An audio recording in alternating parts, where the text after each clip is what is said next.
Use of is, am, are. When we want to talk about one person, animal, or thing, we use is. The verb is used with he, she, it, and singular nouns.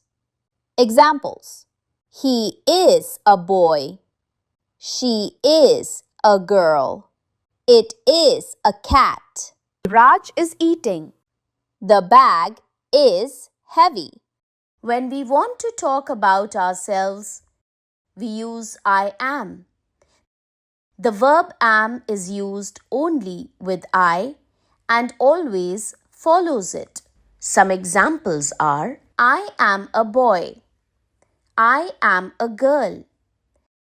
I am reading. I am a student. When we want to talk to or about another person, we use you are.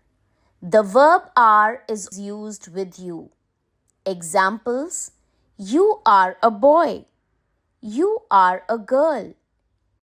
You are studying. You are reading.